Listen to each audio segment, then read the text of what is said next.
ಅಧಿವೇಶನದ ಮೊದಲ ದಿನವೇ ವಾಲ್ಮೀಕಿ ನಿಗಮ ಅಕ್ರಮದ ಕೋಲಾಹಲ. ಸಿಬಿಐ ತನಿಖೆಗೆ ಆಗ್ರಹಿಸಿದ ಬಿಜೆಪಿಗೆ ಸದನದಲ್ಲಿ ಹೇಗಿತ್ತು ಸಿಎಂ ತಿರುಗೇಟು? ಮೂಡ ಅಕ್ರಮ ಸಿಎಂ ವಿರುದ್ಧ ಸದನದಲ್ಲಿ ಅಹೋರಾತ್ರಿ ಧರಣಿಗೆ ಬಿಜೆಪಿ ಪ್ಲಾನ್. ಈ ಸುದ್ದಿಗಳನ್ನು ನೋಡೋಣ ಸದನ ಕದನ ನ್ಯೂಸ್ ಟಾಪ್ 9 ನಲ್ಲಿ.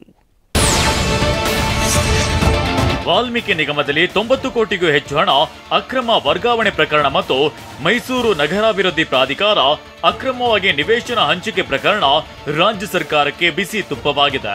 ಈ ಎರಡು ಪ್ರಕರಣ ಮುಂದಿಟ್ಟು ಪ್ರತಿಪಕ್ಷ ಬಿಜೆಪಿ ದೊಡ್ಡ ಸಮರವನ್ನೇ ಸಾರಿದೆ. ನಿನ್ನೆ ವಿಧಾನಸಭೆ ಅಧಿವೇಶನದ ಮೊದಲ ದಿನವೇ ಈ ಹಗರಣಗಳು ಸದ್ದು ಮಾಡಿದೆ.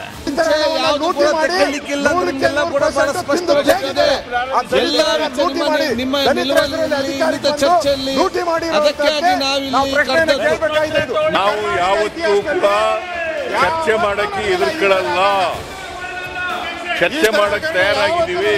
ಆದ್ರೆ ನಿಯಮಾವಳಿಗಳ ಪ್ರಕಾರ ಸಭೆ ನಡೀಬೇಕು. ಈಗ ನೀವು ಕ್ವಶನ್ ಅವರ್ ತಗೊಂಡಿದ್ದೀರಿ, ಕ್ವಶನ್ ಅವರ್ ತಗೊಂಡಾದ್ಮೇಲೆ ನೀವು ಅವರಿಗೆ ಅವಕಾಶ ಮಾಡಿಕೊಡಿ. ವಿಧಾನಸಭೆಯಲ್ಲಿ ವಾಲ್ಮೀಕಿ ನಿಗಮ ಅಕ್ರಮ ಆರೋಪ ಆಡಳಿತ ಮತ್ತು ವಿಪಕ್ಷಗಳ ನಡುವೆ ಗದ್ದಲ ಕೋಲಾಹಲಕ್ಕೆ ಕಾರಣವಾಯಿತು. ನಿನ್ನೆ ಮಧ್ಯಾಹ್ನದ ಭೋಜನ ವಿರಾಮದ ಬಳಿಕ ಸದನ ಆರಂಭವಾಗ್ತಿದ್ದಂತೆ ಪ್ರಕರಣದ ಚರ್ಚೆಗೆ ಬಿಜೆಪಿ ಸದಸ್ಯರು ಪಟ್ಟು ಹಿಡಿದ್ರು. ದಲಿತರ ಹಣವನ್ನ ಕಾಂಗ್ರೆಸ್ ಲೂಟಿ ಹೊಡೆದು ನುಂಗಿದೆ.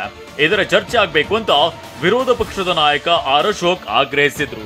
ಯಾವುದೋ ಒಂದು ಕಾಮಗಾರಿಯಲ್ಲಿ 2% ಹೊಡೆದಿದ್ದಾರೆ, 3% ಹೊಡೆದಿದ್ದಾರೆ, 10% ಹೊಡೆದಿದ್ದಾರೆ. ಈ ಥರದ ಹಗರಣಗಳು ನಾವು ಚರ್ಚೆ ಮಾಡಿದ್ದೀರಿ. ಕಟ್ ಅಂತೇಳಿ 100ಕ್ಕೆ 100% ಹೊಡೆದಂಥ ಒಂದು ದೊಡ್ಡ ಭ್ರಷ್ಟಾಚಾರದ ಹಗರಣ. ವಾಲ್ಮೀಕಿ ಹಗರಣದ ಕುರಿತು ಚರ್ಚೆಗೆ ಆಗ್ರಹಿಸಿದ ಬಿಜೆಪಿ ವಿರುದ್ಧ ಮುಖ್ಯಮಂತ್ರಿ ಸಿದ್ದರಾಮಯ್ಯ ಬೆಂಕಿ ಉಗುಳಿದ್ರು. ಆರ್ ಅಶೋಕ್ ಮಾತಿಗೆ ತಿರುಗೇಟು ನೀಡಿದ ಸಿಎಂ, ನಾವು ಚರ್ಚೆಗೆ ಸಿದ್ಧವಾಗಿದ್ದೇವೆ, ಆದರೆ ನಿಯಮಾವಳಿ ಪ್ರಕಾರ ಚರ್ಚೆ ಮಾಡಿ. ಈಗ ಪ್ರಶ್ನೋತ್ತರ ಅವಧಿ, ಇದು ಮುಗಿದ ಮೇಲೆ ಮಾತನಾಡಿ ಎಂದ್ರು. ಈ ವೇಳೆ ವಾಕ್ಸಮರವೇ ನಡೆಯಿತು. ಅದನ್ನ ಬಿಟ್ಟು ನಮಗೂ ಗಲಾಟೆ ಮಾಡಕ್ ಬರ್ತದೆ, ನಮಗೂ ಗಲಾಟೆ ಮಾಡಕ್ ಬರ್ತದೆ. ಬಹಳ ದೊಡ್ಡದಾಗಿ ಆರೋಪ ಮಾಡ್ತಿರಲ್ಲ ಇರುವಾಗ ಒಂದು ಈಗ ವಿರೋಧ ಪಕ್ಷಕ್ಕೆ ಬಂದು ಜನ ನಿಮಗೆ ಪಾಠ ಕಲಿಸಿದ್ರು ಬುದ್ಧಿ ಬರಲಿಲ್ಲ. ಸಿಎಂ ಹೇಳಿಕೆ ಬೆನ್ನಲ್ಲೇ ಕೆಂಡ ಕಾರಿದ ಬಿಜೆಪಿ ಶಾಸಕ ಬಸನಗೌಡ ಪಾಟೀಲ್ ಯತ್ನಾಳ್ ವಾಲ್ಮೀಕಿ ಪ್ರಕರಣದ ತನಿಖೆಯನ್ನ ಸಿಬಿಐಗೆ ನೀಡಿ ಅಂತ ಸವಾಲು ಹಾಕಿದ್ರು.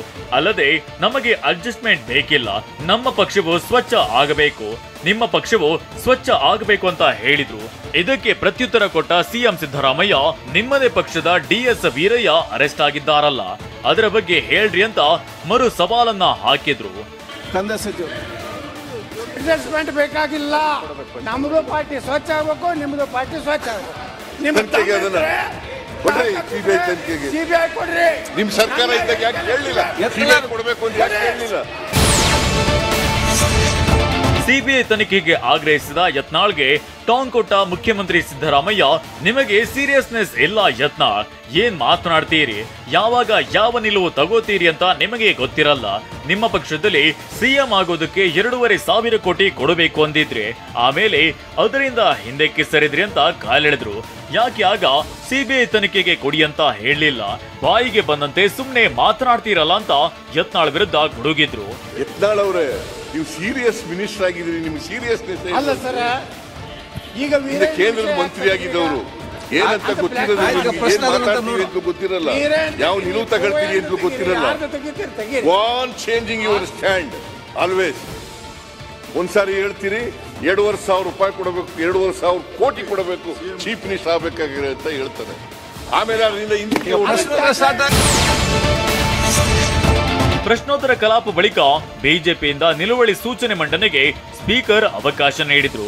ಪ್ರಶ್ನೋತ್ತರ ಕಲಾಪದ ಬಳಿಕ ಸ್ಪೀಕರ್ ಖಾದರ್ ಚರ್ಚೆಗೆ ಅವಕಾಶ ಕೊಟ್ರು. ವಾಲ್ಮೀಕಿ ನಿಗಮದಲ್ಲಿ ಕಟಾಕಟ್ ಅಂತ ಹಣ ಹೊಡೆದಿದ್ದಾರೆ ಅಂತ ವಿಪಕ್ಷ ನಾಯಕ ಆರ್ ಅಶೋಕ್ ಗುಡುಗಿದ್ರು. ಇದಕ್ಕೆ ತಿರುಗೇಟು ನೀಡಿದ ಸಿಎಂ ಸಿದ್ದರಾಮಯ್ಯ, 187 ಕೋಟಿ ಲೂಟಿ ಹೊಡೆದ್ಬಿಟ್ರು ಅಂತ ಹೇಳಿದ್ರು. 187 ಕೋಟಿ ಅಲ್ಲ, 89 ಕೋಟಿ 62 ಲಕ್ಷ ಅಂತ ಸಿಎಂ ಹೇಳಿದ್ದಾರೆ. ಈ ವೇಳೆ ವಿಪಕ್ಷ ಸದಸ್ಯರು ಲೂಟಿ ಹೊಡೆದಿದ್ದನ್ನ ಒಪ್ಪಿಕೊಂಡ್ರು ಅಂತ ಕೂಗಿದ್ರು.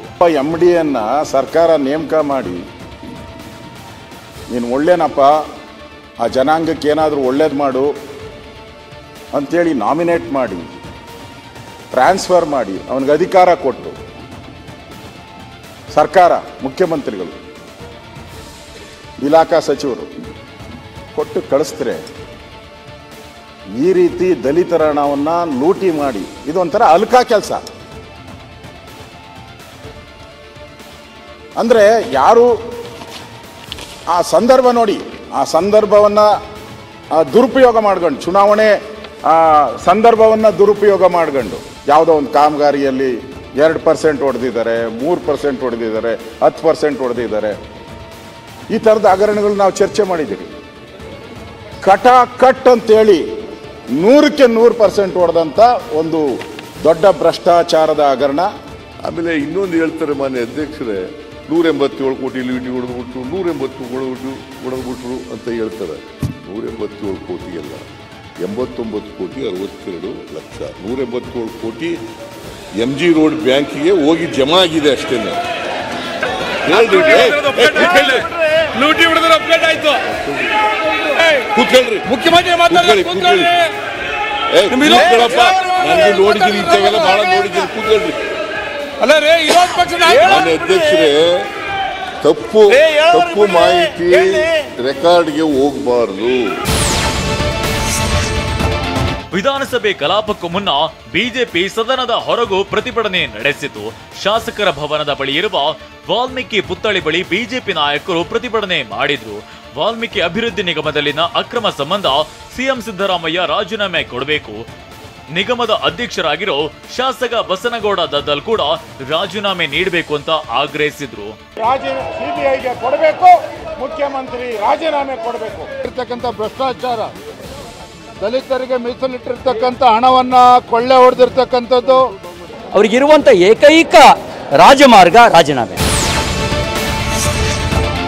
ವಿಧಾನ ಪರಿಷತ್ನಲ್ಲೂ ಸದಸ್ಯ ಸಿಟಿ ರವಿ ವಿಚಾರ ಪ್ರಸ್ತಾಪಿಸಿದ್ರು. ಆದರೆ ಚರ್ಚೆಗೆ ಅವಕಾಶ ನೀಡದಂತೆ ಕಾಂಗ್ರೆಸ್ ಸದಸ್ಯರು ಒತ್ತಾಯಿಸಿದಾಗ ಗದ್ದಲ ಉಂಟಾಯಿತು. ನಂತರ 2 ಬಾರಿ ಕಲಾಪ ಮುಂದೂಡಲಾಯಿತು. ಅಂತಿಮವಾಗಿ ಮತ್ತೆ ಚರ್ಚೆಗೆ ಅವಕಾಶವನ್ನ ಕಲ್ಪಿಸಲಾಯಿತು. ಚರ್ಚೆ ವೇಳೆ 100% ಲೂಟಿಯಾಗಿದೆ ಅಂತ ಸಿಟಿ ರವಿ ಗುಡುಗಿದ್ರು. ಈ ವೇಳೆ ಗದ್ದಲ ಕೋಲಾಹಲವೇ ಸೃಷ್ಟಿಯಾಯಿತು.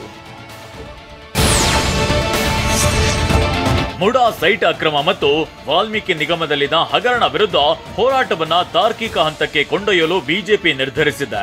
ನಿನ್ನೆ ರಾತ್ರಿ ಖಾಸಗಿ ಹೋಟೆಲ್ನಲ್ಲಿ ನಡೆದ ಬಿಜೆಪಿ ಶಾಸಕಾಂಗ ಪಕ್ಷದ ಸಭೆಯಲ್ಲಿ ಈ ನಿರ್ಧಾರವನ್ನ ಕೈಗೊಳ್ಳಲಾಗಿದೆ. ಮುಡಾ ಸೈಟ್ ಅಕ್ರಮದ ವಿರುದ್ಧ ಸದನದ ಒಳಗೆ ಅಹೋರಾತ್ರಿ ಪ್ರತಿಭಟನೆ ನಡೆಸುವ ಬಗ್ಗೆ ಚರ್ಚಿಸಲಾಗಿದೆ.